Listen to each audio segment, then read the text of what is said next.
Oh, welcome to the Sharpe Way Show. So happy to have you with me this evening, a little bit past 7 p.m. on the East Coast. And yes, it is a very interesting day today. Some of you have seen me twice already because I'm insane. So I go on far too much, but what are you going to do? You guys just can't get enough of me, and I'm happy that you are here with me this evening.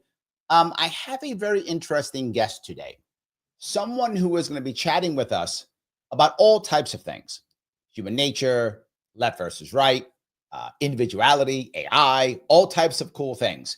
And I thought this was the right person for many reasons, but the biggest issue that I think we hear on this channel very often is the idea of left versus right. We hear that all the time, right? Oh, this person's crazy left, this person's crazy right. Hear that all the time, back and forth. And I think we try here to the best of our ability to try to not be either of those. I'm sure we still are, but I think we try not to be. So I want to bring on, if I could, someone to talk to us about the idea of far left woke and far right woke. He is a scientist and an author. He's the man himself, Mark Changizi. How are you, sir? Great to be here. And if you want to follow him, you absolutely can on Twitter or X. It's at Mark Changizi. And if you're listening, it is M-A-R-K, not C, and Changizi, if you are listening, to check him out. And all of his details are actually on the show description in YouTube, Facebook, and Rumble. Mark, I have to ask you, most people, when they think of woke, they think only left.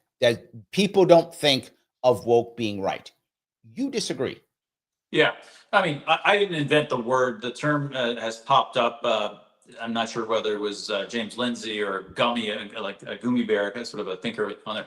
But I've been arguing against what I deem now and call the woke right, really for the last 4.5 years. Soon after COVID happened, amongst I was one of the early anti-lockdowners. My first tweet on March 10th, trying to calm people down and identifying mass hysteria, sort of, fighting against the masks and a lot of the, not just the physical harms, but a lot of the psychosocietal kinds of harms on masks and other kinds of angles that I thought no one else was talking about. But one thing that quickly happened was that first everybody was pro lockdown, even all sides. Libertarians was pulling my hair out, everybody. But after a couple months, it sort of split up into the typical left-right things, which is, by the way, potentially one good reason to have this sort of constant left-right battle, is that at least you can, when there's a mass hysteria, half of them tumble out to be on the opposite side, which was useful. But some subset of those that tumbled onto my side, instead of identifying it as a mass hysteria, social mania, and of course that means it's top down, but also bottom up. It's everything. It's not just bottom up. Politicians are also at the bottom. They're individuals. They're scale.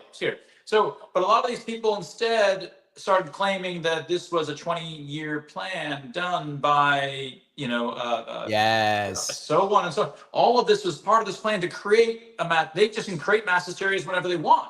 This was a fake pandemic. It's not even, I don't know whether there was truly a virus that displaced flu. I think that's bullcrap. But what it wasn't a disproportionately dangerous, altogether novel. All of that was not the case. These death spikes were due to the human societal reactions and so forth. But they came on, want to say this was a massive cabal that did this to us, and they often were excusing our leaders. There's some of these folks saying the president. I remember his tweet that I know the president of New Zealand. She's a good lady, and it's not her fault that she was tricked by these cabals who pulled the wool over her eyes. I'm like, no, dude, look, now you're starting to excuse most of the people that did this to us, or that are really culpable, for this fictional cabal that started this 20 years ago that doesn't in fact exist. And this is because you want to pick. Yeah, go on. Because we want to pick one side, right? I want to pick my side. So therefore, everyone on my side either didn't do anything and they're innocent, or they were somehow tricked. But everybody on the other side, they were clearly purposefully full of this cabal and horrible and evil, and they were doing everything on purpose. Is that kind of what you're saying? Right, and those intuitions serve you well. That the opposition, that bad things when they happen at the small scales, or the FBI is chasing criminals who kind of know they're on the wrong side of the law. They have bad intent. They're not. But that doesn't drive societal level evil. Certainly, there is criminal behavior and cover-ups within societal level structures as well. But that's not what drives it.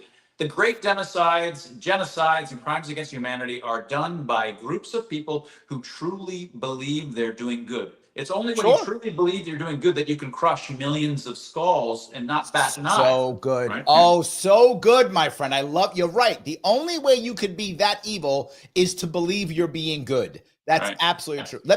I want to pull up a piece of it. This is from your YouTube page, which is from your name.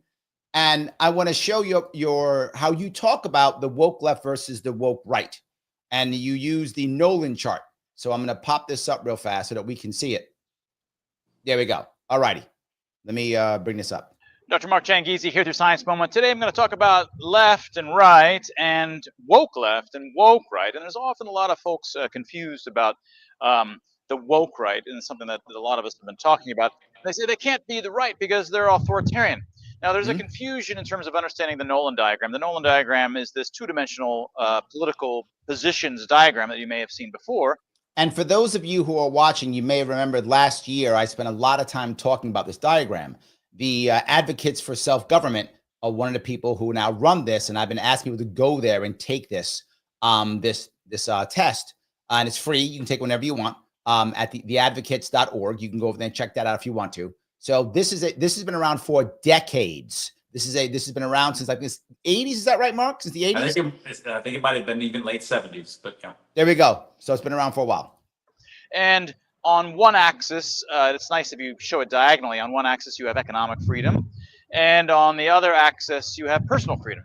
And so when you arrange it in this way, those who want more personal freedom but less economic freedom end up over on the left. And those that want more economic freedom and less personal freedom tend to end up on the right. And so for the typical left-right differences of your regular, the regular folk that are not extreme, it tends to correspond, that is capital left, capital R right, tends to be left and right in this diagram. And you can see that kind of in here in the middle. But when you become more extreme left, what happens is that you don't end up all the way over at the left-hand corner of this diagram. No, what happens is that as you want more and more control, less and less economic freedom, invariably these sorts of political positions end up agitating for less and less personal freedom. So now, what I want to bring up here is, and this is something that I happen to hold on, grab it. There we go. That I happen to know is that when we look at the Nolan, the data we have from the advocates shows a couple of interesting things. To your point, it shows that most Americans are actually moderates, right? The largest group of people, whenever we and this is skewed because we often do this, in colleges, we do it on fairs, but throughout the entire time we've been doing this, the most Americans pop up moderate. Most are not far left or far right, or far libertarian or authoritarian. But what we have noticed, luckily, the smallest group of people are authoritarians. That's the smallest group. But sadly, in the last 10 to 15 years, the authoritarian group has grown, to exactly your point. From the data that now, the data we gathered at the advocates is not scientific, obviously, right? But it is gathered the same way every single year for years. So the trends, I think, are accurate, even if the data itself is not. The trends are accurate. And the trends now are people going towards authoritarianism. It's still smallest one, but it's bigger. And the second piece is people that I've noticed. I've given the test out myself many times. People who pop up authoritarian, Mark, they're not surprised. In other words, they don't go, what? I'm authoritarian. They go, yeah, that's true. Get them. Like they're okay with being authoritarianism. I just wanted to bring that up to as, please comment if you want. Well, yeah, my own position on that is that that's not usually the case. And the reason is that that's not usually the case is because once the sociopolitical community comes to have some kind of new righteous rule. So, for example, if you told people that you were violating their civil liberties to force a mask on them before COVID, they would have said, yeah, this is a kind of authoritarianism to put. In fact, it was used in the what's the Cuban the detention center that some of these. Oh, right. Yep. This was a paradigm example. There was these prisoners on their way in, and they were on Guantanamo. their knees in shackles, and they had face masks Yep. on, and they were being Guantanamo Bay. Guantanamo Bay. They were accused of torture because of the mask. The visual of those images of them in masks was taken as a clear sign of torture and a violation of their civil liberties. Now, but once it became part of it became both a membership signal, being in the I care about you and I care about Right. COVID club, and then those socio-political communities invariably post hoc evolve bullshit justifications for their membership signals. They're not just membership signals, but they're virtuous and good. And then once that happens, it becomes like not wearing pants at a restaurant. None of us think that you having to wear pants amounts to a civil liberties violation, because it becomes a taboo not to do it. These socio-political communities will evolve their virtue signals to become taboo not to do that. So they don't view it as a civil liberties violation at all. It's like any normal person, it would just feel like wearing pants, and you should just wear a mask for the same kinds of reasons. So they often really won't view themselves as authoritarians unless they're super philosophical and they're really, willing to bite these bulls. The average person doesn't, because their own justifications within their community argues that it's no longer a violation of civil liberties at all. It's a basic human taboo. They come up with other complicated justifications for it. I remember the story of I think I may get it right. I'm not sure. You probably remember. There's a story of an experiment done with monkeys or apes. I think chimpanzees, maybe. I don't remember, but some form of primate, where they're all like in a room and they dangle a banana or some kind of food for the chimps to get. And when any chimp goes to get the banana, the chimps at the bottom are shocked. So they're like, they start pulling the guy down, the chimp down, because every time he goes to get the banana, they get shocked. So like, don't do that. We get shocked when you do that. Stop. And then they rotate like one chimp out and put a new chimp in, right? And then they stop shocking, but then whenever the guy goes up, the chimp still pull the guy down, because if the guy goes up, he's going to get shocked. So they pull it down for the new chimp who wants to get the banana. They pull him down. Then they keep rotating chimps out until no chimp has ever been shocked.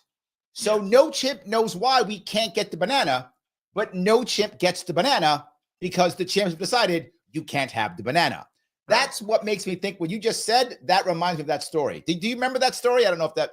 I don't remember that story at all. It's great. I still would say that we humans are even more irrational, because sometimes we're worse than signals.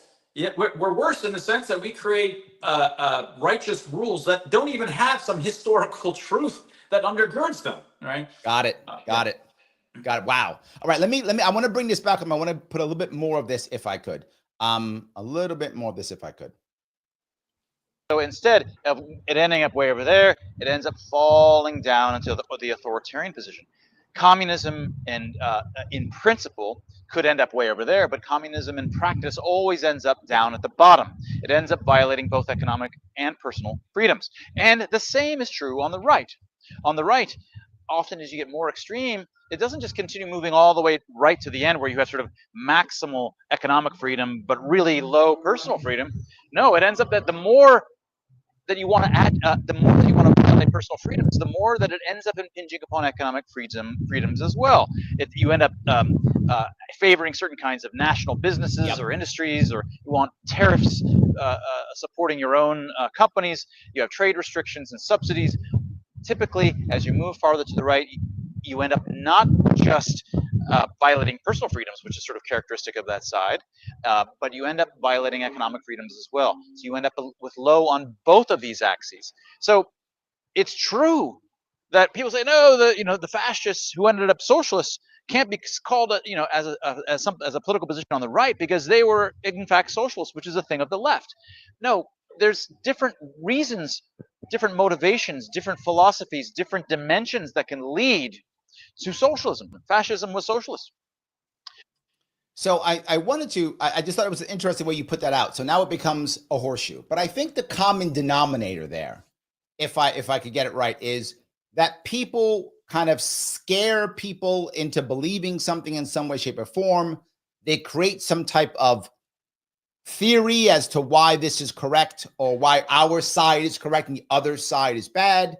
and then it becomes, as you've mentioned, some kind of collective hysteria. Am I getting that right? Well, I think that sometimes it's the collective hysteria, which can be it's a dynamic process. There's suddenly some new thing of interest. So suddenly, someone says there's an asteroid coming, there's going to be suddenly a new community that's motivated by asteroid information, and there's all this new reputation. It's like gold in California. Hey, there's gold to be had. There's going to be all this new reputation of people interested in those who have stories about the asteroid, what to do about the asteroid, how to morally or ethically interact with other people, given that there's an asteroid. All of this stuff is going to be this mass, and it could be that there's that newness will create opportunities for new reputation and new growth, reputation in yourself and social capital opportunities. What is one of the things that can potentially drive these things. But whether it becomes an ill, what that we call the mass hysteria versus just a sociopolitical community interested in something can depend upon a lot of the details. Whether, we saw interest in H1N1 and bird flu in 2008 and 2010. I remember. Years. It was beginning to sound really social mania-like, and then it just fizzled out and it kind of calmed down. It didn't go viral. So whether things develop this kind of suddenly build up a whole community where there's become one of these things requires a kind of meme virality, which can't be designed ahead of time. Just like your next tweet, you can't force it to go viral. It depends on the decentralized network responding the way that it happens to do. They have to be ready and willing in some sense, just like the sides of a mountain in terms of whether it's ready to avalanche. So you've got to be prepped. Yeah, you've got to be prepped, and you don't have control over that. Got it. Let me talk to my audience for a second. Dina, I want to say thank you so much for becoming a member, guys. Membership's important here in this channel. I appreciate new members, so please pop on and become one if you can. I also want to ask you if you like what you're hearing, and I know you do because you're listening. So do me a favor, click the button known as Lima, India, Kilo, Echo. Yes, click that button. If you click that button, you know the guy. His name is Mr. Rhythm. His first name is Al. His middle name is Gore. That guy loves when you click that button. This way, he will share it with other people. If you haven't already shared it, please do so. Repost it, put it into your Facebook group, put it on YouTube, put it in X, whatever the case may be. Please check it. If you want to get your to the front, please do me a favor, super chat me. Or if you want to rant me, if you're watching on Rumble, have a shot at getting into one of my shorts. That's always good. If you have not selected all notifications when you subscribe, why do you hate the children? Don't hate the children. They're good people. Please subscribe. Follow me in all the good things. If you do want to become a member, please do so at $49 per month. Click that join button. If you're on Rumble and you want to become a member, please do so. Click subscribe. But no matter what you do, please do me one small favor. Mark has given us some great time, some great energy. Follow him on Twitter. He's at Mark Changizi. And if you're listening, this is MarkChangizi. Let me grab a couple comments if I could. Let me grab a couple of these. And where is it? Here. Phil says, wake up the like button. He's right. He should do that. See, he knows what's going on. I do appreciate that. All righty. People do like it. Mike says, so woke right is conspiracy theory and anonymous posts. Not sure I understand the definition, and several of the theories have been proven true, like lab creation. And let me go into one more. Mike has two of them. I'm going to grab both. He says, woke can be defined as forced ideology that increases hierarchy and obedience. What defines this woke right group? Please, if you want to touch that, Mark. Yeah, I mean, there's a bunch of symmetries between them that they're not the same, but they're kind of opposites, and they're both approaching, they both have some kind of similarities. But one thing that is certainly there's a conspiracy theory side, and I mean that in the derogatory sense, and in the sense that people use that term in a derogatory sense, to the woke right. And I think that there's a conspiracy theory opposite sense that people don't often identify with the woke left. And I think there are opposites in the following sense. There's an internal, it's as if the woke left often, when there's good in the world, they are looking for a cabal. I call it the God cabal, that in order to explain it, good can't happen by virtue of decentralized networks to free market. You can't, good, and in fact, it's really super counterintuitive. How could all this good can happen by virtue of free markets? It's just a bunch of people greedily doing stuff. Same for free expression. If you want to have the truth, if you want a society that's where truth is kind of we're getting closer to the truth. Surely you have to just have the centralized government check for misinformation, right? That's a pretty good argument, actually. It's really intuitive. But in fact, that's the terrible way. Right. So right. when good things happen, it is due to centralized cabals. And that's the left is characterized by that. That's one of their hallmarks. And the woke right, though, is very similar, but it's the opposite. When the average person, whereas the left, the average person is typically not very good, but when the good happens, a cabal did it. The right is often, the average person is typically pretty good. When there's evil, it's because an evil cabal did it. Evil cabals are the ones who do it. There's and so they look evil for cabals versus good cabals. Good cabals, and I think that explains a lot of the symmetries, but different but opposites. For where it's Bill Gates who's it's funny not just culpable, but mustache twirling sense of culpable, which is a totally different thing. Right. No, it's funny when you say that, because you look at what people often call TDS, Trump derangement syndrome, right? Orange man bad. Trump is terrible. He's the individual. He's so bad. And they can't stand him. The opposite, though, I think you find a lot of Republicans now saying just Democrats are bad. Like they're all just bad. It's a whole, they swapped in that regard, I think, when it comes to our politics today. Dave says the politicians in both parties took advantage of the pandemic. Democrats called people racist if they said it originated in the lab in Wuhan. Republicans suggested that all vaccines cause, I don't want to say it on YouTube because they'll get canceled, the spectrum. I'll say that. There we go. Cause the spectrum. How about that? I think Dave is kind of right now, right? Both sides decided that the other side did something weird or bad or crazy. Is he right or no? Well, I mean, I've certainly been arguing both. My biggest opponents here were, the lockdowners during the whole COVID thing. But I have practically no followers that are lockdowners. My followers are people that were also anti-lockers. So I was, in fact, often arguing against some of the extreme. I call them the plandemicers. That these are the plandemic people who just think that it was all pre-planned, and that they're missing the entire point of totalitarianism and crimes against humanity and genocides. They are done by these sociopolitical communities that are enforcing their authoritarianism in a decentralized manner. If you want to understand all the things that happened in the Cultural Revolution in China, and my country, my wife and myself were Iranian. In Iran, the Islamic Revolution, and in Nazi Germany, these are done by virtue of these bottom-up sweeps that bring people into power, and it's enforced on the street. This is not just a small cabal that does this top-down to people like in some sorts of movies where that's not how it happens. And so a lot of these folks that I've been arguing against have been folks that are nominally on my own side, but I don't believe that they're on my side, because they're in fact scaring away everybody in the middle on the fence, because there's no such thing as viruses. I was like, okay, even if you thought that you were so sophisticated to enter the world of virology and argue against viruses, and I'm not that kind of person, that's not the time to do it. You said, because you can say, look, even if there were viruses, like 12 hierarchical arguments about why what they're doing is totally wrong and immoral and unethical, and it doesn't even empirically make sense. You don't jump to that there's no such thing as viruses as your first thing. That's just doesn't make any sense to do.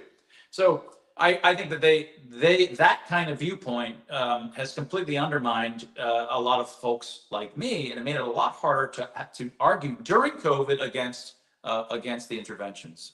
But I have to ask, if we do it so much as humans, if that's one of the things that we do, was there some, or is there still some value to us being this way? Is there some cultural value to us going, yes, we're all correct, and those people over there are evil, and yes, it's a conspiracy, and they're the good cabal or the evil cabal? Is there some value to that in humans?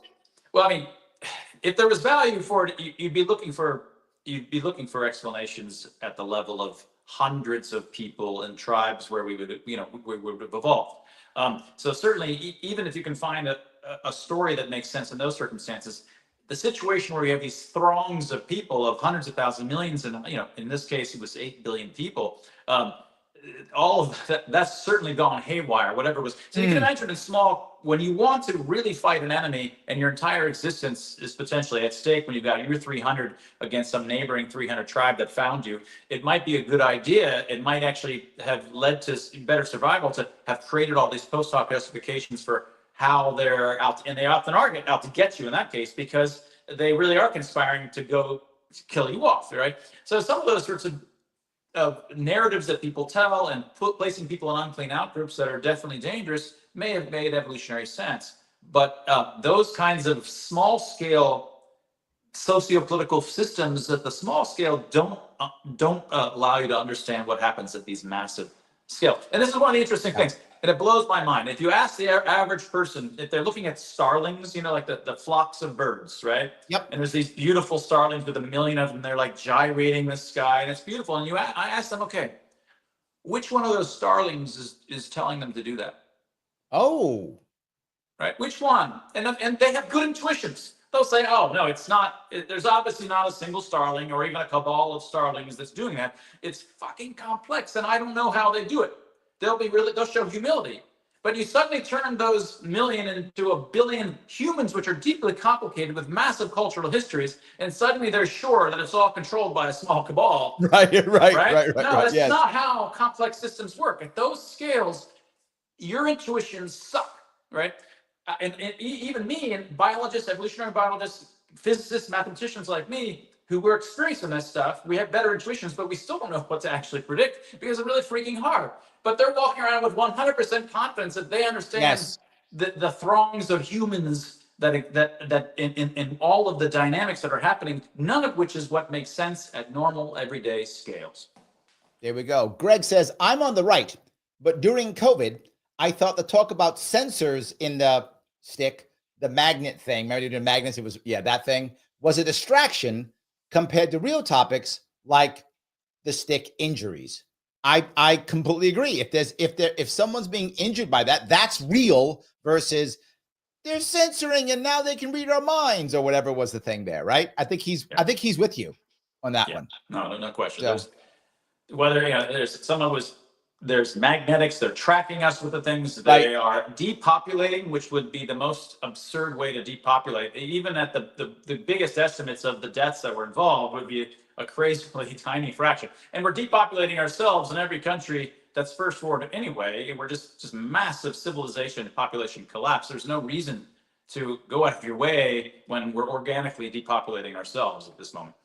Also true. Garrett has given 5 Sharpe Way memberships. Thank you, guys. If you guys want to jump on a membership train, please do so. I appreciate it. Remember the rule, though. If you made $10 million this week, if any of you did, you may not take one of Garrett's free memberships. If you made $10 million, you have to actually pay the $4.99. Don't be cheap. You made $10 million. If you only made $9 million, you can take the free membership. But $10 million is the number. Once you make that, you may not take Garrett's free leaders. Thank you again, Garrett. You are the man. I appreciate you coming through in a clutch, hooking us up with some more amazing ones right there. I do appreciate that. So let me then move to the next piece if I could then. A lot of this, we believe these conspiracies or these groups or these cabals, we believe it. And it's not like these are people who are dumb, right? It isn't an intellectual piece. People who are smart believe, people who aren't so smart believe, high IQs, middle IQs, it doesn't matter. People believe. I remember hearing a story once that someone said, oh, where did I forgot. I read it in a book, I think. I read it in a book. It was an influence book, maybe by maybe Dr. Barbara Cialdini or Kevin Hogan, someone like that. And they're saying that people who are in cults, the IQ of a cult member is actually higher than the IQ of the average American. And when they tried to research why that was true, why would that be true? It doesn't make any sense. I thought cult people are dumb, right? And that we all told it, you're dumb to be in a cult.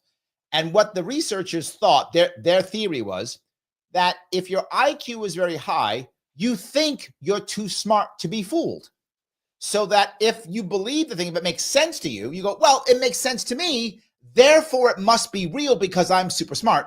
And then other people who are smart go, oh, that guy's smart. So if he believes it, it must be true. And then it collects other smart people who all believe there's no way that they could be fooled. Is there any truth to that when it comes to this same idea of collective hysteria, that the smart people will jump on board regardless of whether they're smart or not? That doesn't matter about your IQ or your intellect. Or no? Yeah, I certainly am fairly confident that it doesn't have anything to do with it. It could even have a positive association, which I pointed out, many times in the last 5 years, but I didn't have data to support that, for COVID. But I don't, there's a lot of folks that when they look at sociopolitical communities gone bad, right? Whether it was Nazi Germany or the Cultural Revolution, they say, well, they're sick. The people, in fact, the very words Yes. mass hysteria is a little confusing, or mass psychosis, because people say, well, the individuals are psychotic within it. No, the whole point of the term mass psychotic or something like the mania, or whatever the second word is the mass in front of it is trying to say, no, they're sick, but it's at the level of the whole. The individuals are fine.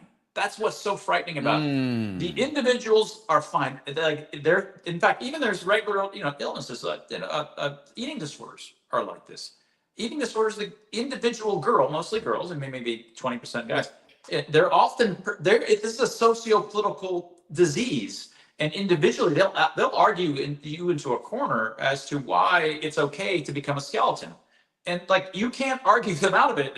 Because they're super sophisticated kids. They're perfectly high IQ and maybe even higher than average IQ. Right? It's the illness is at the social level. It's a social disease. I remember what was that in that old movie. Anyway, so the individuals are fine, and people often say, well, a lot of these leaders are they're sociopaths or they're psychopaths, and there's these theories for going back for decades. I said, no, they're not sociopaths. They're regular folks, and they're drinking the Kool-Aid just as strongly or more strongly than everybody else in a sociopolitical community. And by the Kool-Aid, I mean once you're in. I think I could have become a COVID cult person, but I'm by nature aloof. In fact, I used to when I was a professor. I had all these principles for how to come up with new discoveries. And as a theorist, I always move on to new fields. And it's always been important for me to be aloof. I don't show up to conferences. I don't become the guy that's going to the same conference and, looking at Doug and Susie as the people 20 years older than me that are famous in that little pond. And then I become a little bit famous, and then everybody's like treating me with all this respect. And then you only the ideas in your community seem important, and the ideas in that neighboring community seem stupid. It looks like that New Yorker map of New York City, which it fills most of the earth, and then the rest of the earth is that's what your field becomes. So I've always been. That's not accurate. Wait a minute. Yes, it is. That's totally accurate.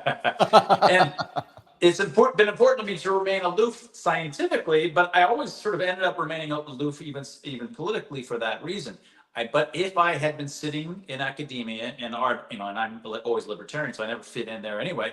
But if I'm surrounded by those folks, then when they start coming up with these arguments, they evolve, as I said, justifications, post hoc justifications. You already believe this particular thing, that masks are important to wear, and they will evolve, sociopolitically evolve, better and better memes, justifications. 1,000 observational studies within 2 months were suddenly generated that were true, real publications, full crack publications for why masks totally worked, when all the studies prior to 2020 showed that they basically didn't work. It becomes justified, and I'd be surrounded by this because the people that are high reputation people in my communities would be telling me, and that's why I believe 99.9% of what I believe. I happen to have a couple dozen discoveries as a scientist, but all of the other million stuff, it's because I trust the people in my network. And if I was embedded deeper in the same network that started bouncing as one, well, I would have been bouncing as one along with them. Why wouldn't I? Yeah, I mean, it's an important piece that I try to bring up, and I think I do it here in this show. I think I do it in my world. I try to bring people from all different types onto the show, all different people, so that I'm not just in my own bubble. I mean, look, I'm still human, so I have a bubble, but I try to not be just in a bubble. I try to make sure I'm out in other things so I can, see other ways. I love that. I think what I think is that one of the best ways you cannot be taken advantage of, or to defend yourself against taking advantage of, is recognizing how easy you can be. There's one thing I used to teach when I don't really do much teaching as I used to, but when I used to teach influence and marketing and branding, that kind of thing, and I would talk about the 6 laws of influence from Dr. Robert Cialdini, and I had a whole system of what they were, and I would say, this is years ago when everyone used to watch the buying channels, right? When you go on and watch, the TV channels where you go buy your jewels or whatever the case may be. And what I would say is, here are the 6 laws of influence. These guys on QVC, right, the shopping channel, they use all of them. Let me show you how they use them. Now go watch. Go watch with this here and watch a show that you would normally not buy. So like if you're not a fisherman, watch the fishing rod show, right? If you don't like jewelry, watch the jewelry show. Watch the show that you are not naturally inclined to buy the thing. And have my list in front of you when you watch it. Watch for at least 20 minutes. And here's what I guarantee you. At the end of that 20 minutes, you will say at least one thing. That's a good gift. You will say that to yourself. And I'd come back next week and every single person would go, Larry, you were right. And I said, that's your defense. It doesn't matter how smart you are. It doesn't matter who you are. We're all susceptible to being influenced. I teach this and it affects me. It doesn't matter. We're all. And I think that's the piece that I've always tried to do. That's why I do things like this. I try to show people the inner workings that we can all be affected. I feel like that's a good way of having this conversation. Am I off on this? No, I mean, you're right. And I would say in the case of the salesman, they are, of course, consciously trying to sell you something. And they know, Sure. and they are either explicitly or implicitly have come to be, selected for that. They come to have those half a dozen sort of techniques, even if they haven't learned about them. They sort of, just the good ones stay in practice because they ended up using this. But in sociopolitical communities, the people that are arguing these sorts of viewpoints and spreading these ideas have no ill intent, have no intent of just making money from you at all. They are genuine, right? Occasionally they can be, there's always some criminals. I think Fauci was actually covering up. It wasn't 100, but for the most part, these people are genuine when they tell you what they're telling you. They truly believe, and that makes them infinitely more convincing. And the level of convincing isn't just because they believe, but the sociopolitical community, it's not just, like if I did something wrong and you say, well, you're having trouble, you're trying to personally rationalize it. We all do that kind of thing. But when a whole community rationalizes it, it is a much more complicated, bubbling process in terms of how the best ideas for justifying their ideas they already believe in spread. And then it gets added on and more complicated and justified. All the holes are taken out of it so that it's really, really powerful meme, easy to spread, very hard to argue against, is what gets selected for. So they get highly bulletproofed, great ideas, like bullshit, but they're great ideas in the sense that they work really well and they spread across brains. They're easy to communicate. That's what gets selected for. And it's almost impossible to be immune to it because it's being designed more strongly than any human alone would be able to design them for this. But then doesn't that tribalness, doesn't that expert, right? Which I would say an expert in today's world is usually someone who has a lot of, I guess, maybe social capital with some people, right? I listen to Larry Sharpe or I listen to Mark Changizi and I trust them. So when Mark says something, that's got a lot of weight, right? Because I listen to him, I watch his stuff, I read his book, right? So he's got a lot of weight. And, Greg says something, I go, Greg doesn't have a book. I'm not sure if I trust Greg, right? But then Larry says something I believe, or worse, I don't like Larry. I think he's a terrible guy. So when Larry says something, that's got less weight. Doesn't the kind of social capital, can't that either reinforce or even defend us against that? Well, I think under normal circumstances it does, because my network of high reputation people and varying reputation people are typically providing somewhat independent viewpoints and judgments, right?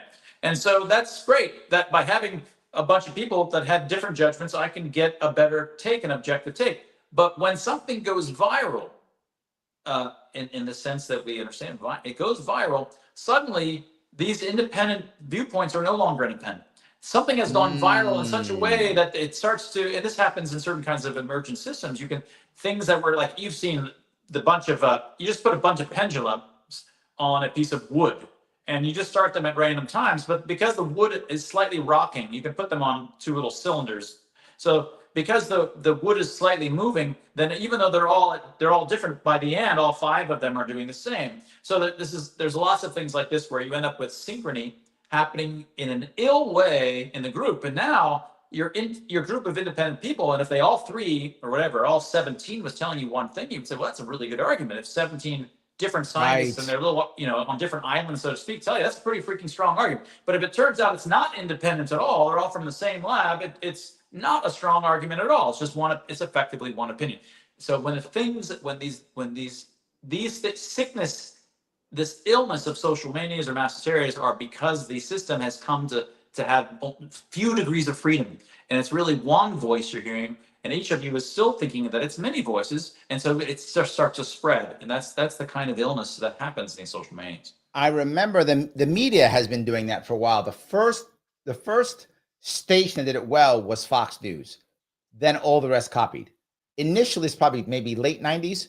Fox News would start in the morning show and say something like, someone would say, "Hey, did you hear? I think Larry Sharpe is 6'8".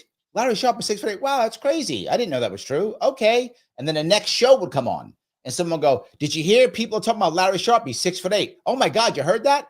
Then the third show would come on. People are talking about this. Larry Sharpe is 6'8". I'm not 6'8". But anyway, and then by the time you heard it, you're like, I've heard this 3 times. Larry Sharpe must be 6'8". He must be a basketball player. Right. But it's the same people on the same channel who just heard the first guy say some rumor, and they just keep saying it. And by the time we're done, you've heard it 25 times during the day. And then now all the shows do that. But that was a thing they used to do consistently. This is kind of what you're talking about, right? Yeah, except that everybody's doing that. Nike is doing that. Every PR firm, every foundation, every individual, we're all tweeting our kinds of.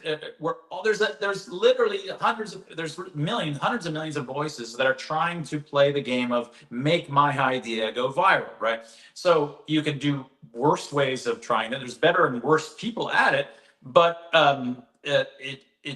it's still not the case that any of these things has those kinds of effects just whenever you want. Occasionally, when the network is ready, when the side of the mountain is prepared just so, then the right kind of idea thrown into it can suddenly make everything slide. But anybody else that would have said the same idea at the same time could have made everything slide as well. These are not things that you can, if you're the one that makes it go viral, you're pretty much just lucky that you made it go viral. It's not really you at all. It was the state of the system was ready for that kind of idea. And Larry being, 6'8" may not have been the idea that, but some other thing that they could have said about you, it might have gone, it could have exploded. You can't decide. No one's smart enough to figure these things out of what the network is ready for. I'm glad you said that, because Greg quotes the Bible, Romans 12:3. Do not think of yourself more highly than you ought, but rather think of yourself with sober judgment in accordance with the faith God has distributed to each of you. Nicely put, Greg. I do appreciate that. So kind of what you said. There we go. Kind of what you said. Greg was already feeling it. Liberty Lady says, Larry will talk to anyone. That's why I like Larry. Never afraid of a conversation. Thank you, Liberty Lady. I do appreciate that. That is very sweet. I'm very happy about that. So let me walk down the next road. You just said that, these ideas can be bulletproofed. They can work. But I think what you see in governments now, obviously China's the obvious one I'm going to bring up, but I'm sure they're not the only one, who are trying to create some type of system that they have a better chance of creating the meme or controlling the meme or monitoring the meme with things like social credit scores, which things like using AI to watch people and to kind of control their their actions. Is that related? It feels to me, now this is just my feel, so I could be totally wrong. It feels to me like those two are related. It's like China is trying to control what you just said, that the government of, I should say China, it's the government of China. The CCP is trying to control that. Are they related or no? Is that just me being a conspiracy theorist? Oh, no, I mean, they're definitely trying to control it. And there's been, lots of well-meaning people in the United States and in the West have suggested such ideas. And I've, one of my science moment series on my channel was social credit systems aren't bad because they're good. What's bad is centralized social credit systems. Because what do you think reputation is? Social currency is a social credit system. The free expression, public marketplace of ideas depends upon reputation. When I say things, the more strongly that I say it and confidently, the more social capital I'm putting at stake.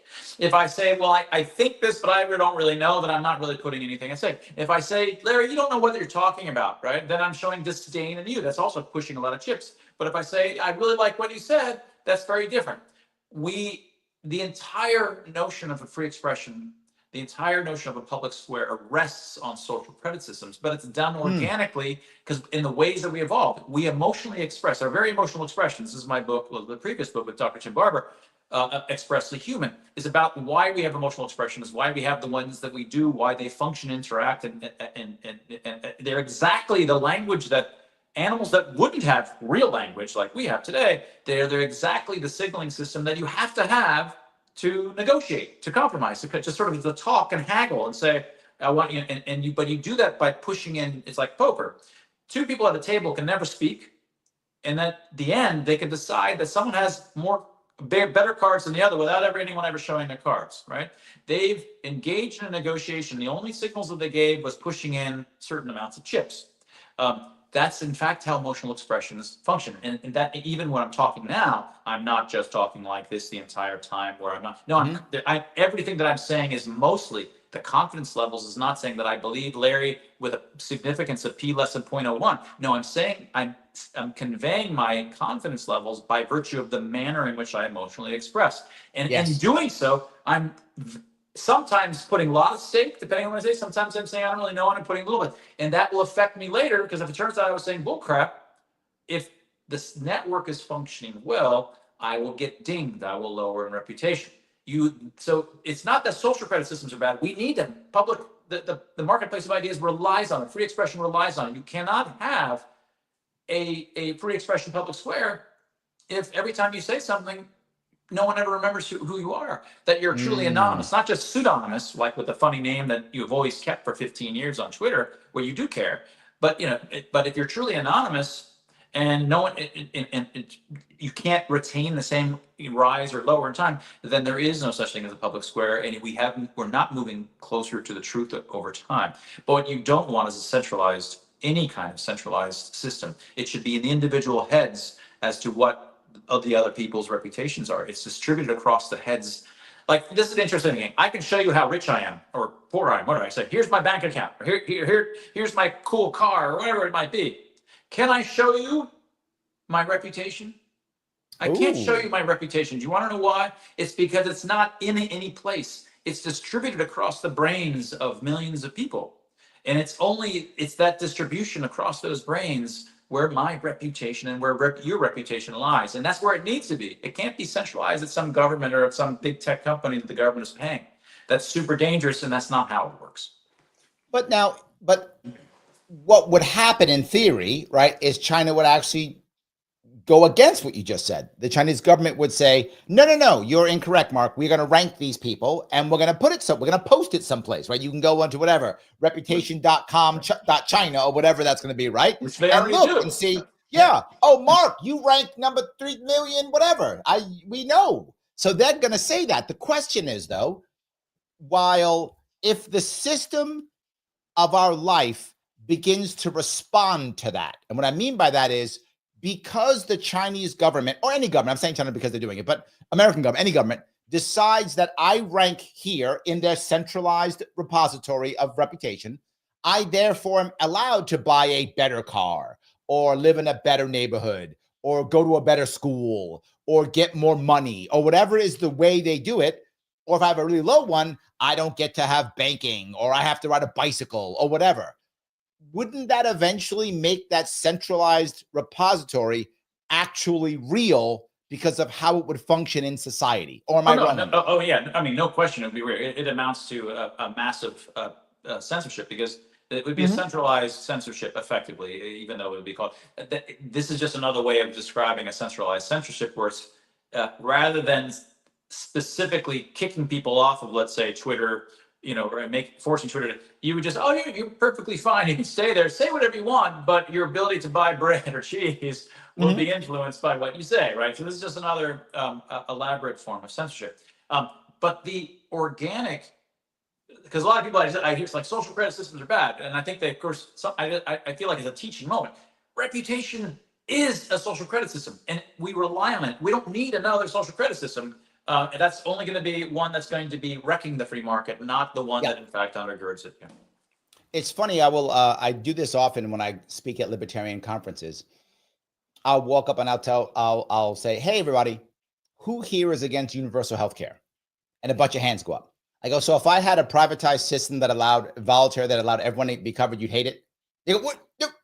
No, you don't actually hate universal health care. You're not against it. You're against this. You're against centralized control. Right. And I think you've just kind of said that. Right. We're not actually against social credit scores. We're against centralized, controlled social credit scores. Yeah, right. And we're That's not, the I'm issue. not, yeah, for the similar reasons, it doesn't come out. I'm not against little c communism, right? If someone wants to put together a kibbutz and the kibbutz is 300 people, no problem. If it's 300 million people, good for you. If they got 300 million people to sign up, that's good on you.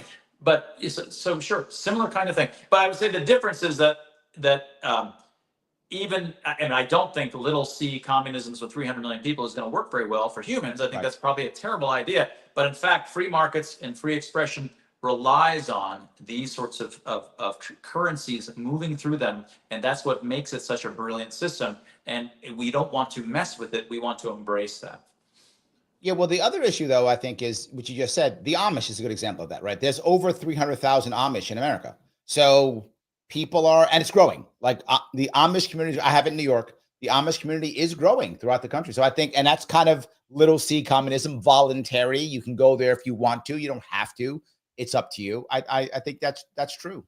Let me talk to my audience real fast. Rick says, I think we need to tolerate maybe political correctness in many, if not most cases where we have been using the term woke. I'm not sure what you're saying. Oh, okay. So yeah, he re-put it. I think we need to use intolerant political correctness instead of woke. That's what he meant. That's not bad. Well, I mean, certain ideas spread because they're punchy, I mean, yes. So that's at the end of the day. Woke works, and I think woke works against the right, not just because of a whole bunch of symmetries, some of which I've written about, but it's also punchy as well. And so it just, but that's part of what makes things go viral in terms of terms and makes them stick. But. So you have connected emotion and language in a lot of things you've talked about. And I think most people would think, oh, well, we made language to tell people our emotions. Is that true? Yeah. So no, I mean, language. We're certainly perfectly capable. In fact, we're much more capable to tell people our emotions with the intonation of our voice, the prosody of our speech, with our facial expressions, bodily gestures, everything that we're doing. Much of it's often said like, we've got speech, and then we have a little bit of icing of it, of emotional intonation on top of it. No, I think it's the other way around. Mostly, we're conveying all of this emotional expression, and it has a little bit of propositional content riding along with it. Of course, it's not either of those. You need both. But if you have a speaker up there and they're just straight talking flat like the Stephen Hawking computer voice, there's effectively nothing being conveyed because you have no idea whether he's confident or he's not, and no one's going to walk out and follow him to go fight the bad guy or whatever it might be. It's the emotions are entirely conveyed without the need for language in terms of the grammatical things whatsoever. The reason that we evolved language was for just hosts and hosts of other kinds of reasons. My research in language really isn't so much about the specific kind of content that language conveyed. My research was concerning how is it that we came to have language at all. And I don't think we evolved language, and I don't think we certainly didn't evolve writing. My story for these things is that writing, for example, we know that most of us have great-grandparents or great-great-grandparents that were illiterate. And writing only goes back hundreds or thousands of years, depending on which ones you're looking at. We definitely don't have brain areas that evolve for reading. But we read so much, so quickly, so early that it's almost as if it's an instinct. But it's not an instinct. It can't be an instinct. And the reason that it works, this is a discovery of mine from 20 years ago, it's because writing systems have evolved to look like nature, to look like the kinds of contour conglomerations that happen out in the world. So you can actually go out and measure which kinds of letter shapes, contour interactions happen in real world scenes of opaque objects. And then you can ask, okay, the ones that are more common and more rare, how does that compare to the similar letter shapes that you find across writing systems? And the ones that are more common in nature are also the more common ones in writing. It's not about how complex they are from an abstract math perspective. It's just, if they're more common in nature, then your brain evolved to see them, in which case writing systems culturally evolved to preferentially look like what you're good at seeing, namely like nature. And the same argument applies for language, which is hundreds of thousands of years older, but it's also a cultural invention, not an instinct. So I'm arguing against Chomsky and Pinker here. It's not an instinct.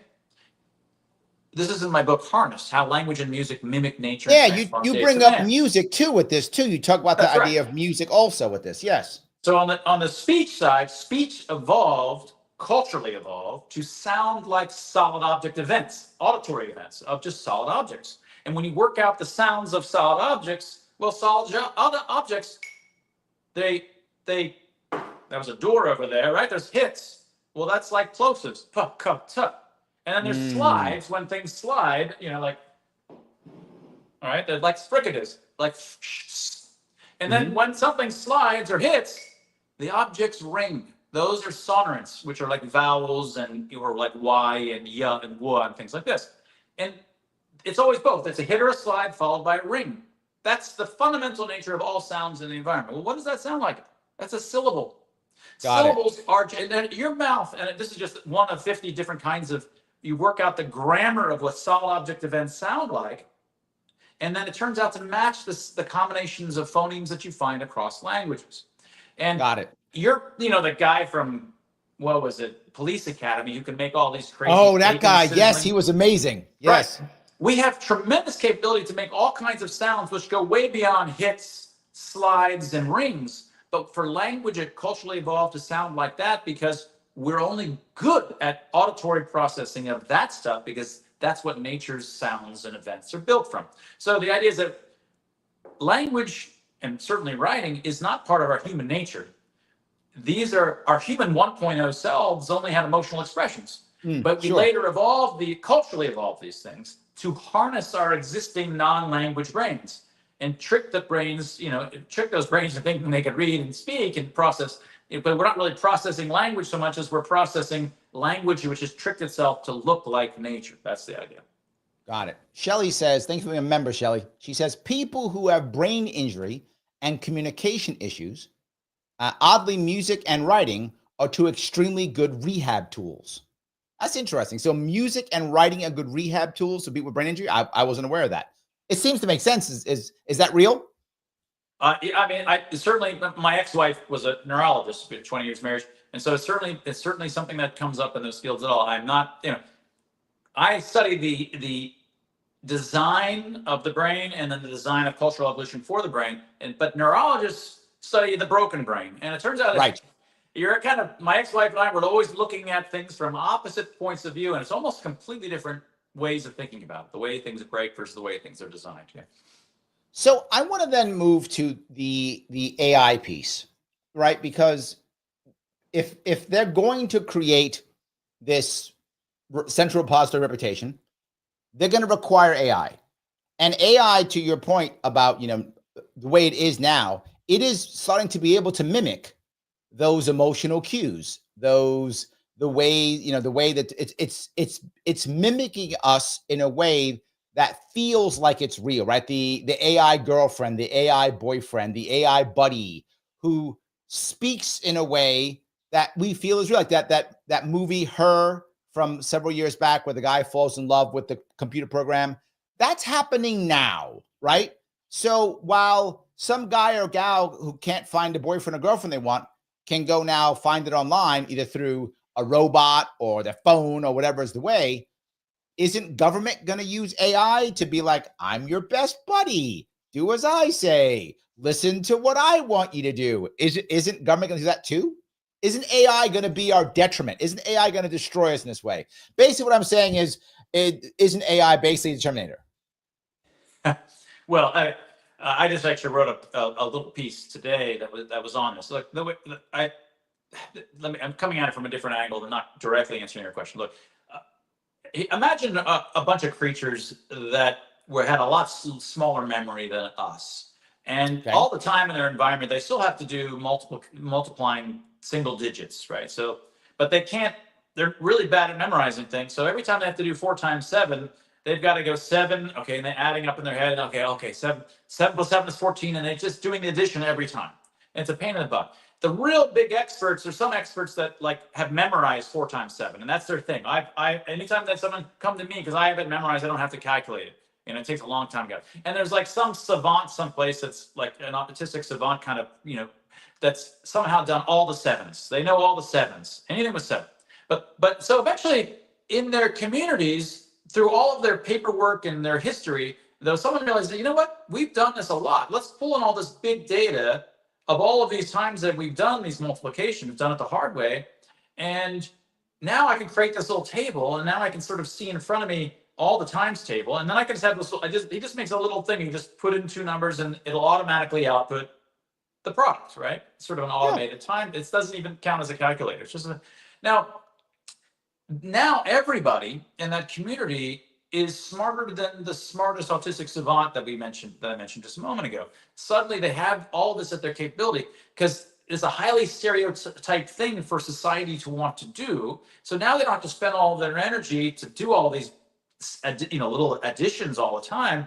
They can then push that down in their computational hierarchy, so to speak, and use it as a basic atom so that they can start combining them to do more complicated things. This is why we want our children to do the times tables in the first place, to memorize them. We don't want them to having to sit there and go 6 times 8 and they're like, 8. No, just memorize the damn thing. Yes, you don't understand it, but that's not the point. The point is not to understand it, it's to push it down, turn those into fundamental primitives such that you can combine them together to get more complicated things. And of course, mathematicians, what might be 7 levels up, and some mathematician expert has pushed that down to be a primitive for his or her field, right? So the same thing is why we want them to use calculators. We want them to be able to get rote about things that they themselves wouldn't get rote about. So in our world, rather there being experts that are experts on 4 times 7 and 4 times 8, and then the 7's expert autistic savant, we have a world with all of these experts where we're doing all of these rote things. Of all the space of stuff that we could be talking about, it's in fact a really small subset of that space of what humans in fact talk about. There's all this clumpings.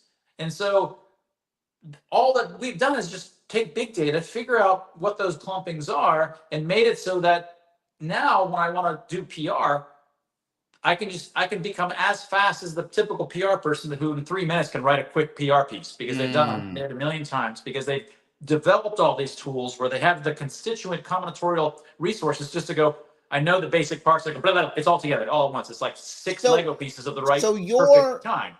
If I get your what you're saying is you're not as concerned because you think AI can actually assist us in being more individualistic and kind of push away from the Borg. It allows us, it radically expands in our ability to do computationally powerful things, because now I don't have to, if I want to go into some area, I can, and not everybody can be an expert in one of these fields.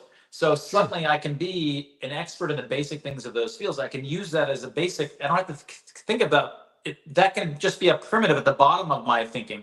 And then I can start combining these complicated things into deeply much hierarchically higher levels than I could have ever gone. And then, in fact, any of us could have potentially gone once we're able to use this in an intelligent way. It's the same moral on crack for why we want our kids to learn the times table. And so that's what this sort of little small memory, little story is trying to get across. What I want in my perfect world is for us to all be that individual person, that we know we can be that strong on our own, that we can do these great things on our own. So we don't require that, we can voluntarily, do little c communism if we want to, right? But not be forced into it, right? That we can voluntarily, do things and surrender our rights if we want to voluntarily, versus being forced to, and believing that if I don't do it, the central repository people are going to not let me have a house, right? So I can do it for whatever way I want. With that in mind, I want to shift to your new book. I know I've been delaying it, but I wanted to wrap it up to get to this point. Your new book's on motorcycles versus cars, basically, if I'm kind of getting it right. An idea of motorcycles and how different and special it is. And the reason why it made me think is when I ran for governor, it's a true story. When I ran for governor of New York, I would go to many places in upstate New York. And upstate New York, for those of you who don't know, a lot of biker country, upstate New York. Not really New York City, upstate, a lot of bikers. So I'd go to some biker bars and biker clubs and meet people. Now I'm some city boy from Queens.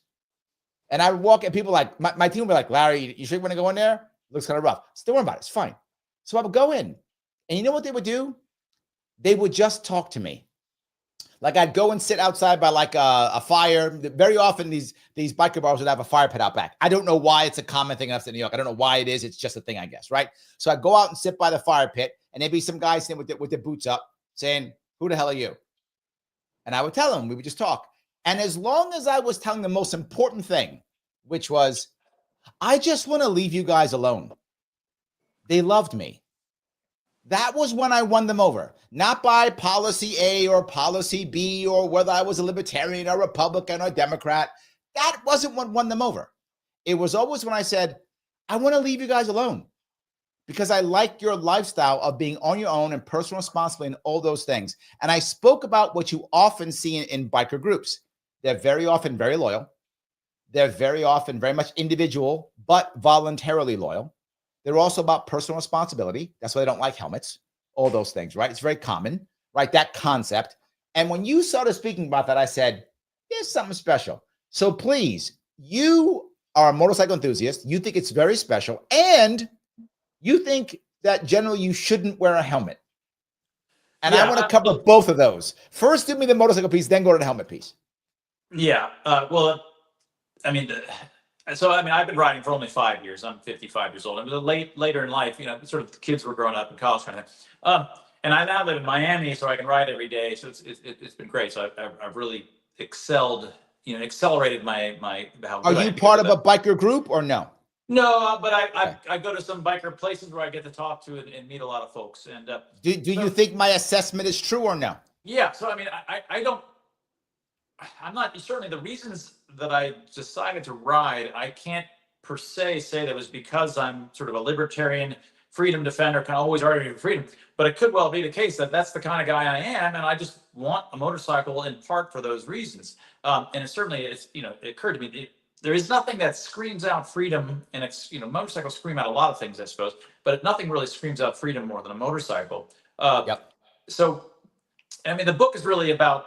The book is different than my other book. My other books are sort of answering age-old kinds of questions: why we have language, why we evolved color vision, why your eyes face forward, or all these sort of why we see illusions, all these sorts of. Here's a book that's not answering these sort of age-old kinds of questions, but it does. But it required all these kinds of, like, all of the stuff that I've done for 30 years as a scientist was required to sort of unpack what it is about the motorcycle experience that makes it utterly unique, and it's the coolest invention ever is the subtitle. The motorcycle, the science behind the coolest invention ever. And I say that kind of as a joke, but obviously the phone that you're looking at right now has a zillion parts and it's a super amazing machine. But a motorcycle is just a big bike with an engine. Why should it have the aura that it does? Why does it have the place in our culture that it does? Why do people love it as much as they do? There's a sense in which when you divide by the small denominator, not very many parts in some sense, it makes it a huge story. So why a motorcycle is so amazing. So in the book, I cover many aspects of how you become one with the bike in a particular sense that you don't become with a car. And in fact, you become like a quadruped, like a wolf. You become more like a wolf in a very specific scientific sense that it has the dynamics and oneness of it. And the second chapter is sort of on what it is, the thrill of speed, because it's not really about speed, and unpacking exactly what that means perceptually and making real sense of that. And the third chapter is that not only do you become one with the bike and it's like an animal, but you actually emotionally signal like you normally emotionally signal, but you do it through the engine of the bike. And in fact, this is true for any manual transmission, although it's mostly moot these days for cars. You actually emotionally signal, and it's more moot for cars than for even manual transmission cars, because on a bike, you really want to signal those around you. You're keen to let them hear you so that you're safe. But that's one of the reasons motorcycles are so much fun when they go by. They're not boring lizards that will go by with a very different kind of quadruped kind of nature to them, which is sort of arms poking out sideways. It turns out to be the way that it's like. Whereas we're like more like deer or like horse. On a motorcycle, it's really like even though there's two wheels, it's more like the dynamics of a four-legged animal. But also the emotional expressiveness of bike. You just want to turn, you want to look at them. They're full dynamic beings when they go by. And why is that? Because as you can show that by virtue of having the different gears and different gear ratios at different speed, by having the clutch, you were able to have full two-dimensional space of emotions, the same that we have. So when you're feeling it and what you're actually feeling, you're actually not faking it, but no, it's actually tied to the behavior of the bike, and you can have the clutch in so you can bluff. You can make sounds that aren't in fact happening right now, and you can have the same kind of disengagement where you can sometimes be, signaling things that are not real, or choosing not to signal things that are real, like as you could pop the so there's all of these different kinds of dynamics, all which are found for the same functional social signaling reasons in bikes as for humans. And everybody uses that as a motorcyclist, but these guys aren't the kind of guys that are going to unpack it, because you have to be a weird kind of cognitive scientist that's focused on exactly these sorts of things to be interested in doing. So I think anybody who's a motorcyclist is going to enjoy it, because they're going to go, oh yeah, that's why that, it's going to feel. And I think folks that don't motorcycle are still going to be amazed at what there is to the experience of a motorcycle, and I think it could motivate them to try. So if you guys want that book, please feel free to check out the description in Facebook, on YouTube, and also on Rumble. And just head over to Amazon if you want to, and just put in Mark Changizi. You'll see. Go to Barnes & Noble. Barnes & Noble. There we go. For some reason, Amazon doesn't have the physical book yet. It's taking too long. Barnes & Noble has all the books at Barnes & Noble. There we go. Barnes & Noble. That will help you out right there. Just follow Mark on Mark Changizi on X if you want to. If you're listening only, again, it's MarkChangizi. Let me grab a couple people who are talking about their motorcycles. Greg says, my daughter got a Kawasaki Ninja, not too powerful, when she was 17/18. She still has it now in college. She's 21. A former coworker has one, and she helped my daughter with it. She has all the gear. They like the gear. So Greg, thank you for being a member. So that's something. Shelly says, I rode my 65 Yamaha for decades until someone stole my crankcase cover because I had the Yamaha emblem on it. Oh, I'm sorry about that. That sucks. That's terrible. Let me move to the next piece. This is the part about the helmets. And Mike brings up this. He asks, he says, Mark, have you had a bike accident yet? I and every biker I know have. It matters when you talk about helmets. So you want to answer that question, then go into the helmet piece, if you don't mind. Well, I mean, I haven't had an accident yet, but these things are deeply. I've consulted as a scientist for a major motorcycle company for many years. We're exactly studying and working on patents and new technology in helmets to try to augment the perception so that you're not having it dulled like most motorcycle helmets do. So one of the things that people don't seem to have a good intuition for is they think that as soon as first of all, they don't understand what it is that you're covering. In fact, even for masks, even for face masks during COVID, most people didn't understand that when you put a face mask on, you're blocking your vision. People don't realize that when you're walking and moving through the world, you actually see the ground below you. You, in fact, see your cheeks all the time in your far peripheral lower visual field. This is why football players put black underneath on their cheeks, because that way there's less reflection off their cheeks into their eyes, less glare. Yep. You Baseball are seeing your too. lower visual field, you're seeing the ground. And that optic flow is not interesting to see in terms of objects. It's interesting because that flow is what guides your behaviors and it helps you have the acrobatic behavior that you need to have. Masks block that. The typical motorcycle helmets invariably block that, and as well as some of your peripheral vision. So a lot of people have the intuition, well, yeah, but still, if you got into a car accident, you're going to be better off with a bigger, safer helmet. Well, yeah, if that was the argument, I would just put on one of those helmets from the 1920s that you go diving with, and there's a little hole like this, right? Clearly, that's a bad idea. At some point, you have too much helmet. You're restricting your senses too much that it becomes an inverted U. Now it's worse for you. Now, if I'm on the highway, I wear a helmet because the wind is so strong, I can't hear, so I need some. But for city driving, which is all a lane splitting constantly in Miami, you're constantly dealing with these, walls that are constantly moving, not trying to kill you, but not caring whether they do, right? You have to have all of your senses. And me as a perception scientist have studied exactly, that's been my life for 25 years. I know all these senses that you need to have, and it's your auditory, it's your skin, it's your hair, all of your body, all of these things are used by your body. And it's so I think that it's unreasonable to assume that more gear is always safer. There are circumstances where it becomes safer, but in other circumstances it's not. And it's not about safety always, right? If there was this has been on even today on Twitter, it was going around that it's 29 times more dangerous to ride a motorcycle than a car in terms of the number of people injured per 100,000 miles or whatever it might be. Yep. Now, first of all, motorcyclists pull in a whole different demographic of speed kids, like these 18-year-old, 25, which cars does not bring that in. And so if you take out those kinds of people, and a lot of them don't even have licenses, you radically reduce that number. But let's just set that aside.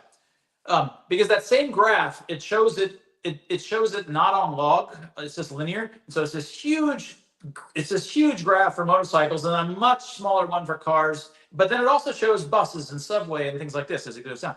And then you realize, well, in fact, if you make it logarithmic, you realize that it's not just one big long curve, because there's still 2 orders of magnitude. There's a 100-fold difference between the buses and cars. It turns out there's 66 times greater risk to drive than taking the bus. So why are you driving a car? How dare you drive a car when there's 66 times greater risk? Why don't you take a bus? There's always a way to get there on the bus. Well, there's lots of reasons. One, buses are boring. It's terrible. There's lots of practical reasons and lots of joy reasons for why you prefer to drive. It's not about minimizing your risk in life. It's about optimizing your life. And that has to include the risks, the conveniences that it affords, and for me, as well as the joy. And for motorcycles, there's not just joy, but there's the conveniences. In a city like Miami, which might take 45 minutes to get from one end to another in a car, in much of the day, it takes me 15 minutes because I'm going through whatever that traffic is. I'm like a knife through hot butter. So the whole city has been opened up. That's super convenient. So all of these things have to be considered, and it's amazing the extent to which people are very one-dimensional in their determinations. So I got to go over to Rumble. I'm getting a bunch of Rumble rants. Let me grab some of them. This is from Mr. Just Because, aka the lunatic libertarian. He says, most are scared. Thank you for the $20, by the way. No one knows mechanical objects more than I. My father broke the sub 6.99 seconds in the quarter mile. Larry, I'm going to take over the Department of Transportation, your fellow lunatic libertarian. Okay, I guess that's good. I think he's on your side, Mark, because he goes on to say, he's talking about Mike, who asked that question. He says, helmets and hand devices, all a false sense of security. I love liberty.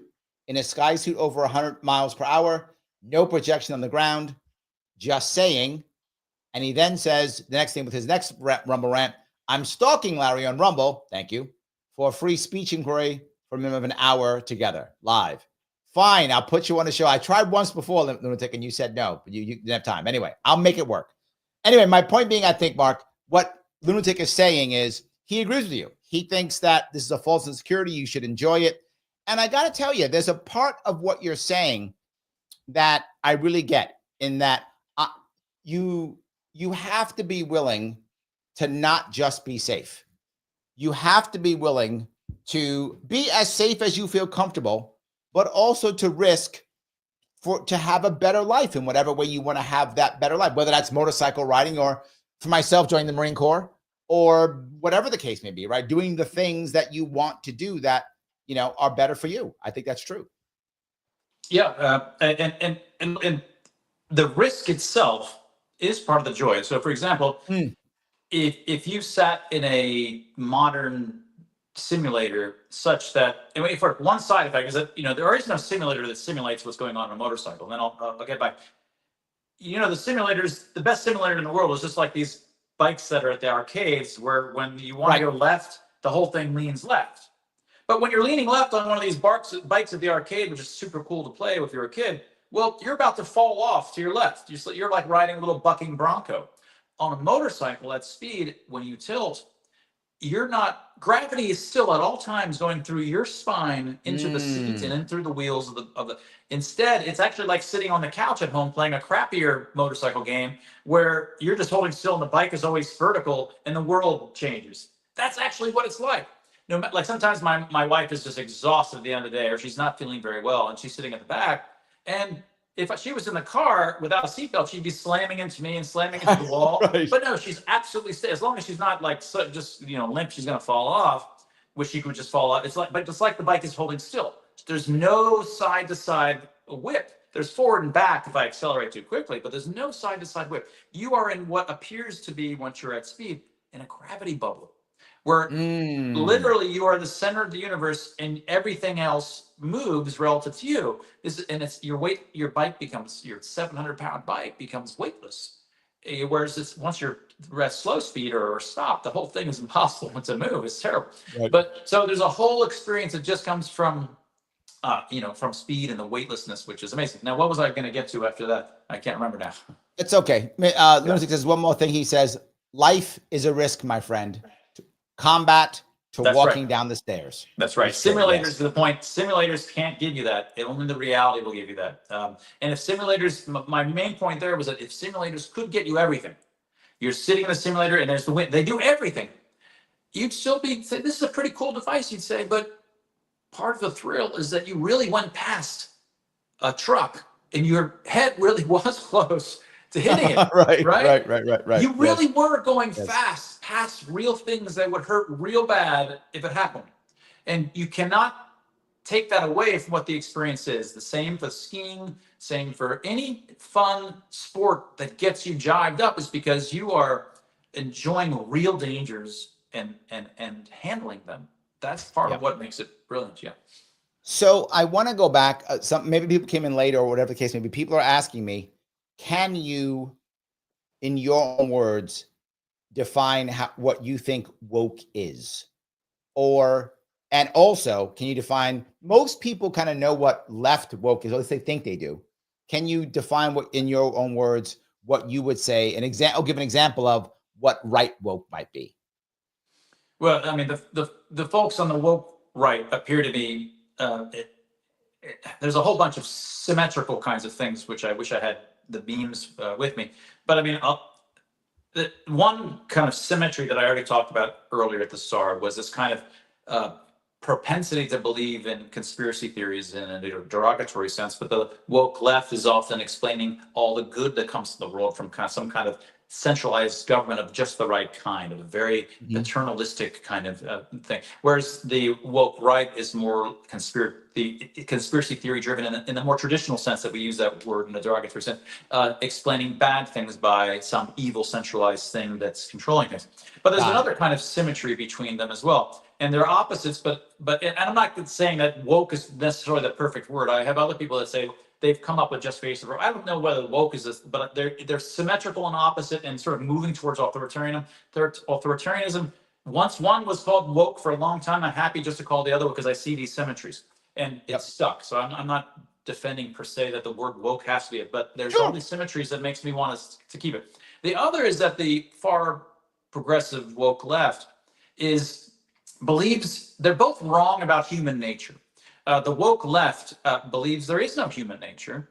They believe that you're infinitely plastic and you can be molded as arbitrarily to become whatever they need you to be for their kind of notion of their grand authoritarian scheme to help everybody, right? So folks who've argued there's human nature have been attacked by the left.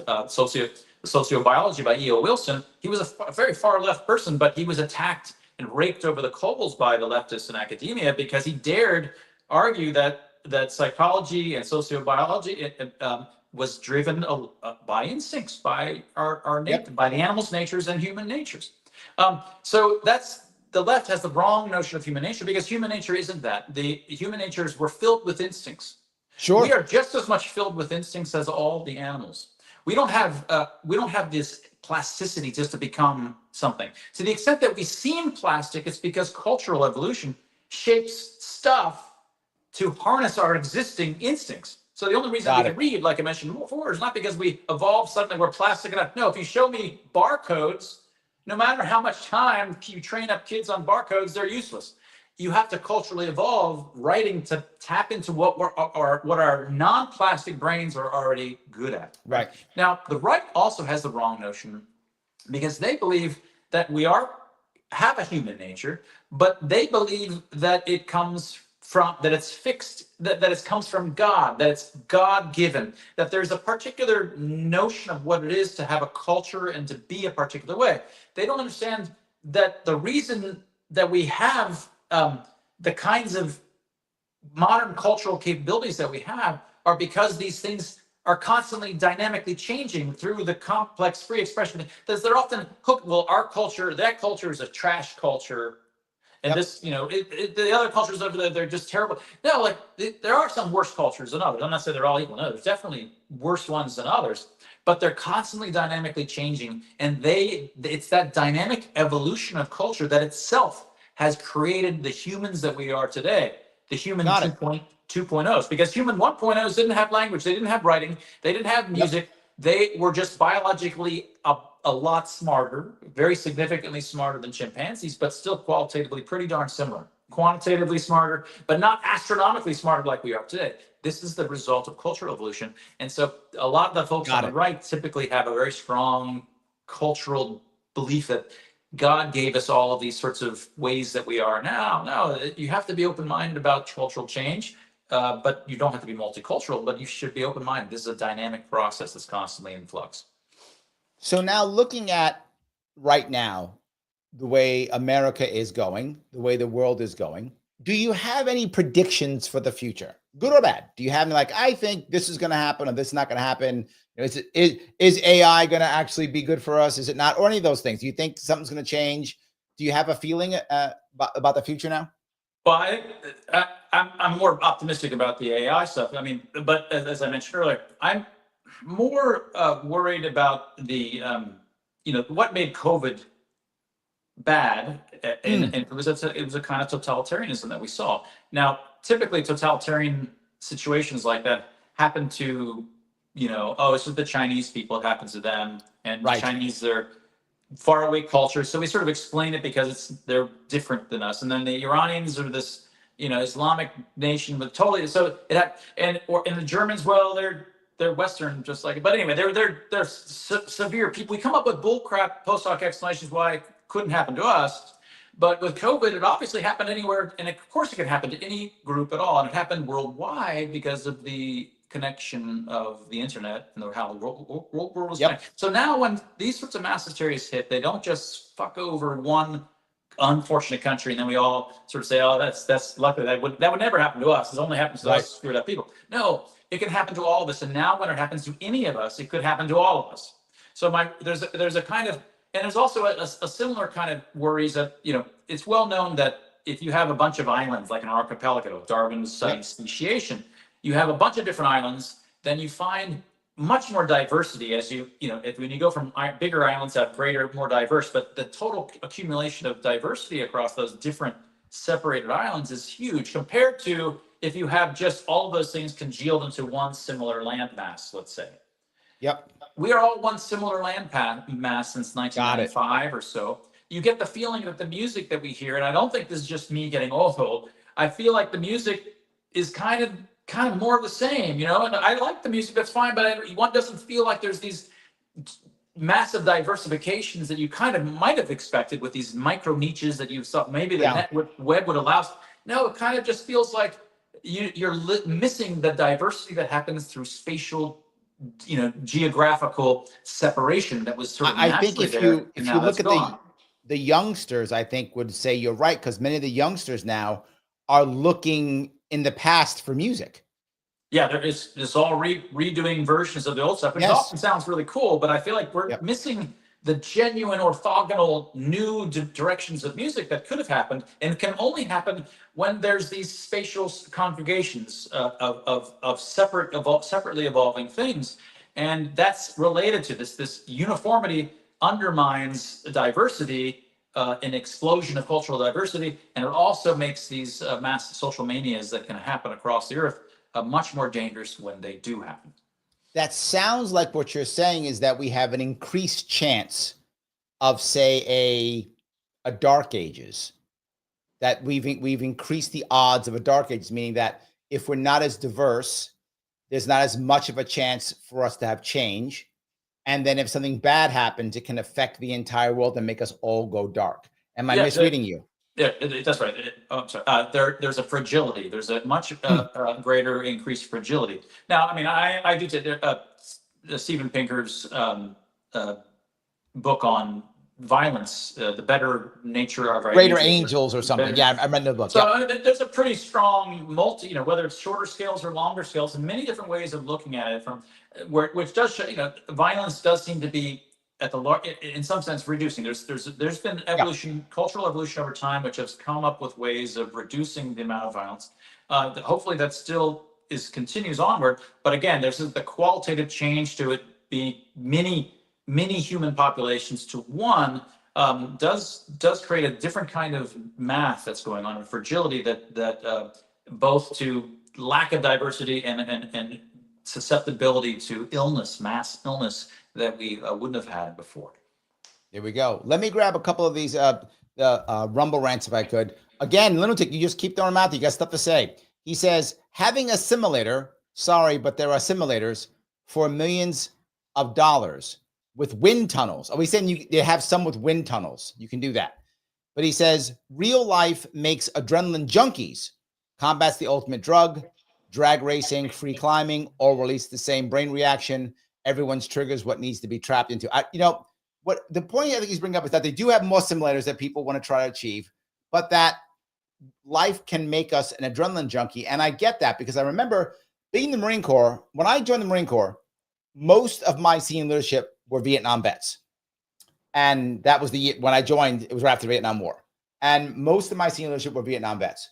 And many of them had gone back to Vietnam more than once. And for those you don't know, you never had to go more than once. They sent you once and you never had to go again. Anyone who went again was a volunteer. That happened again in Afghanistan and Iraq, right? People would go and then again do it again. They would go back, they'd volunteer to go back to Iraq or volunteer to go back to Afghanistan, knowing what would happen. Some of them would see their friends get injured or wounded, and they would still go back again voluntarily, not because they were ordered to. The first time you get ordered.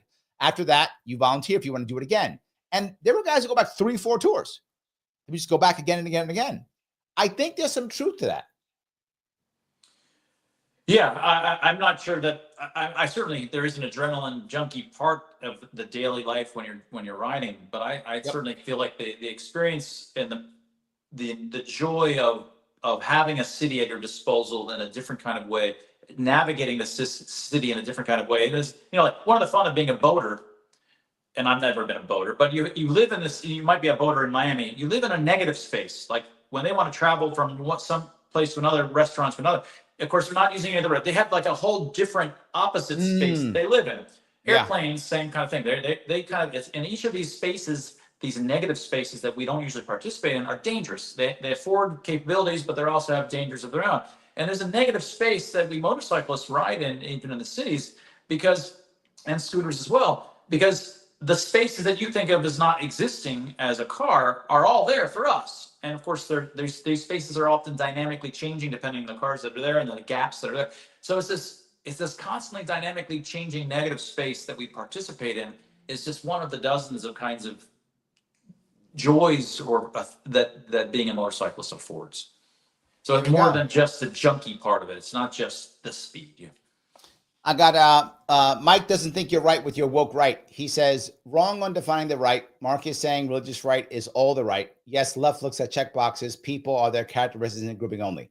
Mike, I disagree with you completely. The funny thing is, Mike is woke right. He doesn't want to admit it. What you defined is him. The guy who's saying this right now, he's literally that. He's look in the mirror, Mike. Dude, you are exactly what he said. I hear Mike comes on the show. And when he's on the show, he'll say things like the Chinese this, the libs this, the Dems that. Literally woke right. You described him perfectly. And he's like, no, it's very funny. I think you're wrong, Mike. I think Mark's on the money with it. The woke right piece is everything bad is done by the Dems or the libs or the whatever. I think actually, well, let me defend this other. His name is not there. But his name is Mike. Okay, let me defend Mike. I think woke right is definitely more than just being tribal and on the right. The woke rights are different than your historical folks on the right. The woke rights are often, they're much more likely to think that 9/11 was a conspiracy by the CIA, or much more likely the Mossad. They are very pro-Putin. They think that the moon landing was faked. They think there's typically a whole suite of conspiracy theories that come with it. They think, of course, the pandemic was all a planned 20-year thing. There's no such thing as virus. These are clusters of associated kind of beliefs. There's all of these things, and the Jews are usually at the ends of all of these. This is, and of course, on the woke left, they're often very anti-Jew for sort of different. It's different, but sort of opposite sorts of reasons. I think the typical person on the right who's just tribal ain't woke right at all. There's tons of tribalism on both sides. We all, I yell at them, try not to be as tribal, blah, blah. That's a standard kind of thing. But this rise of the woke right is fundamentally different.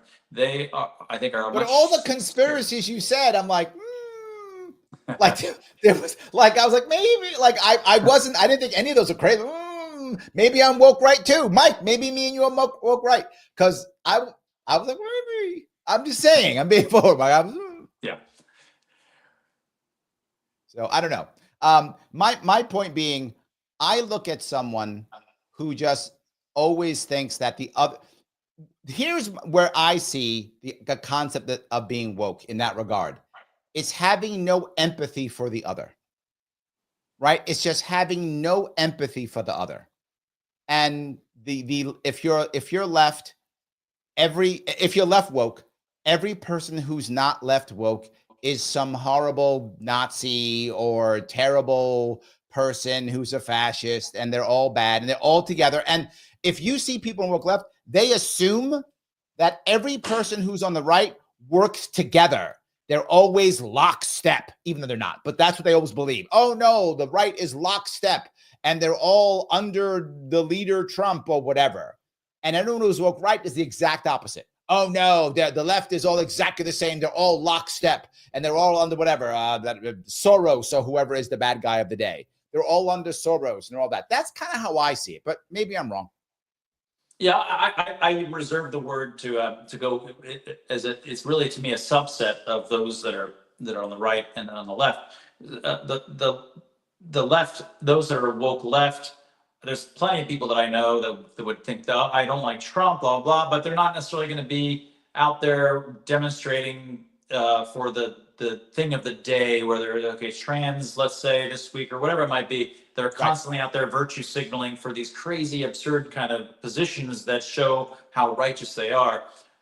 So I think there is a different kind of role as they kind of fallen towards this authoritarianism than just your traditional person that's on the left and a pain in the ass, or on the right who's a pain in the ass in terms of being too tribal. But yeah, Daniel's on my side. He says any name calling for the other side is woke. I like that. He says, but then what if you call both sides names? Then you become cool like me, Daniel. See, that's how that works. There we go. I do like that. All right, then we got a couple more of these from Rumble.